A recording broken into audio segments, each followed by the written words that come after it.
गुरुर्ब्रह्मा गुरुर्विष्णु गुरुर्देव महेश्वरा गुरुर्साक्षात् परं ब्रह्म तस्मै श्री गुरुवे नमः।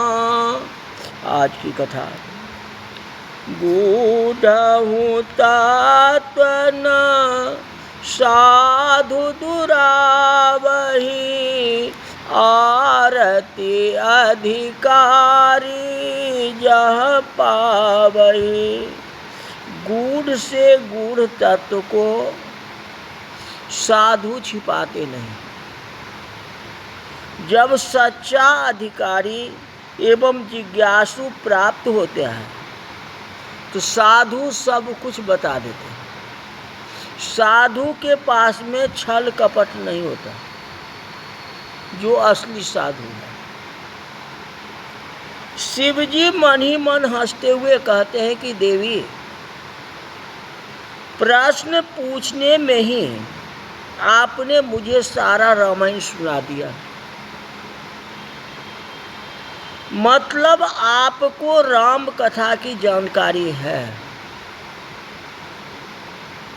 गोस्वामी तुलसीदास जी श्री रामचरितमानस में लिखते हैं कि पार्वती के प्रश्न को सुन करके कैलाशपति की कैसी दशा हुई है।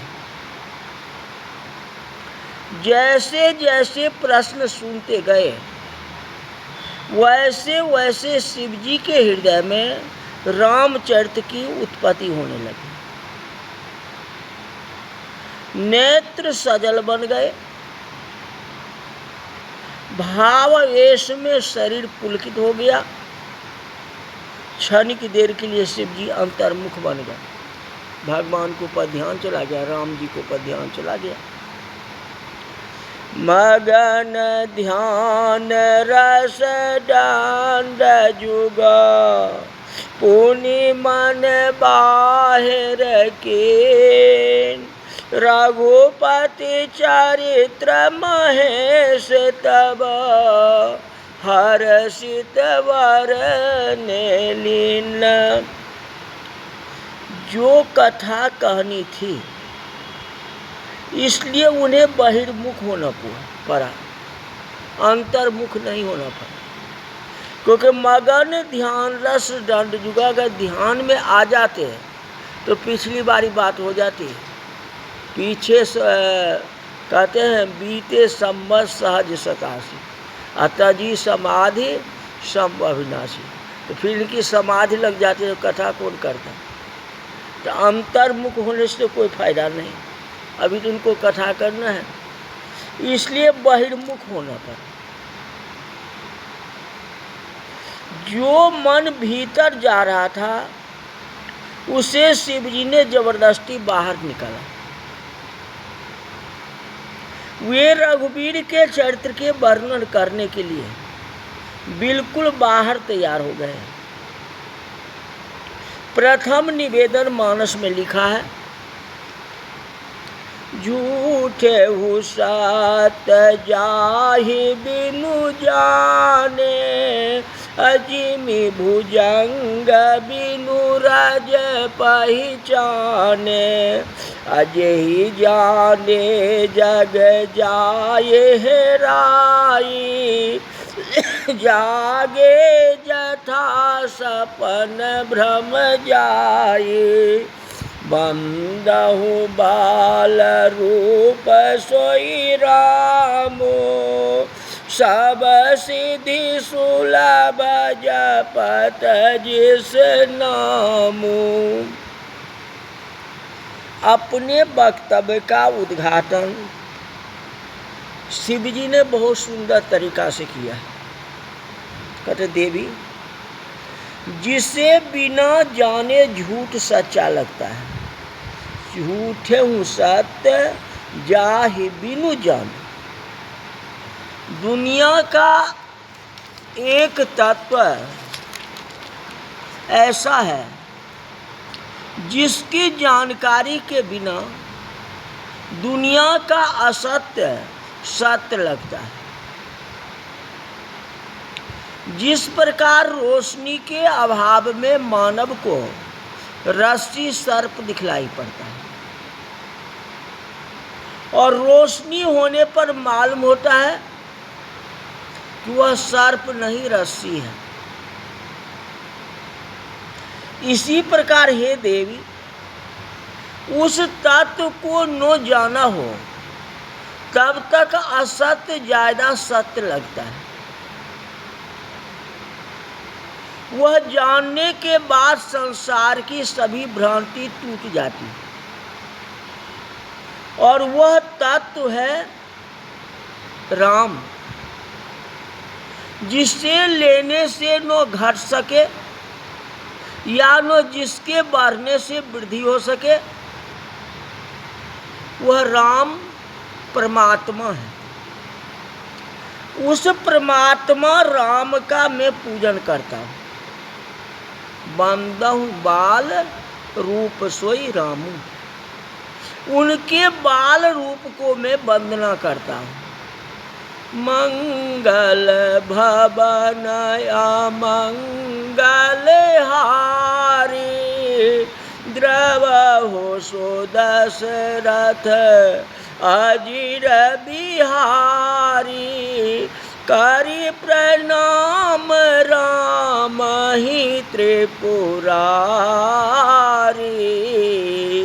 करि प्रणाम राम ही त्रिपुरारी, हरस सुधा सम गिरा उचारी। अमंगल को हरने वाले मंगलकारी दशरथ के आंगन में बाल क्रीड़ा करने वाले राम को मैं प्रणाम करता हूँ। द्रवहु सो दशरथ अजिर बिहारी। ऐसे अमृत वाक शिव जी के मुख से निकले। फिर पार्वती को धन्यवाद देते हुए कहते कि हे गिरिराज कुमारी, आपको बहुत बहुत धन्यवाद है। धन्य धन्य हे गिरिराज कुमारी, आपके जैसा उपकारी मैंने संसार में कहीं नहीं देखा। क्यों? पूछे रघुपति कथा प्रसंगा, सकल लोक जग पावनी गंगा। हे देवी, आप परम उपकारी हैं। आपने सकल लोक को पावन करने वाली गंगा के समान राम कथा मुझे पूछी है। राम कथा सुंदर करतारी, सन से बिहगउ रावनिहारी। एक भागीरथ जिसने गंगा को अवतरित कराया और समस्त लोक पर उपकार किया, और गंगा शिव जी के जटा में से बहती है। एक पर्वत पुत्री पार्वती जिसने भगवान शंकर के श्रीमुख से राम कथा रूपी गंगा को अवतरित करा दिया। भागीरथी गंगा गंगोत्री में से निकल करके गंगा सागर में समा गई। उतने ही प्रदेश को पावन कर सकी। गंगोत्री से लेकर के गंगा सागर तक जहाँ तक गए वहाँ के भूमि को पवित्र कर गए। परंतु पार्वती द्वारा अवतरित की हुई राम कथा रूपी गंगा श्री शंकर जी के श्रीमुख से बह के दरिया को भी पार करती हुई सकल लोक समाज पर शासन कर रही है। 14 भुवन में राज स्थापना कर दिया। कौन? राम कथा। राम जी को 14 भुवन में कौन नहीं जानता, सब जगह उनकी कथा चल रही है। इस प्रकार पार्वती जी भागीरथ से भी अधिक उपकारी हुए। भागीरथी ने एक ही क्षेत्र को उद्धार किए, जहाँ से जा रही वहाँ के आसपास के लोगों को। अब अमेरिका वाला थोड़ी आएंगे गंगा स्नान करने के लिए, बिरला कोई आ जाएंगे, सब तो नहीं आएंगे। तो ये कथा जो है सकल लोक, सभी जगह आनंद ही आनंद देने वाला। जो प्रश्न पार्वती जी ने पूछे, पार्वती जी ने सबको उद्धार किया है, सबको उपकार किया है। शिव जी महाराज बहुत प्रसन्न हैं, कहते हैं जिनि हरि कथा सुनहि नहीं काना, जिनि हरि कथा सुनहि नहीं काना, श्रवण रंध्र आहि भवन समाना। वही भाग्यशाली है जो राम कथा को सुनता है। राम कथा तो कथा ही है, जिसका विस्तार कल की कथा में बताएंगे। अभी तो कहा जिन हरि कथा सुने नहीं कहना, जो नहीं सुना वो पछताएगा ही। यही बात है, जो सुना उसको तो बेड़ा पार हो जाएगा। इसलिए कथा ध्यान से सुनना। आज की कथा यही तक रही। बोले वृंदावन बिहारी लाल की जय।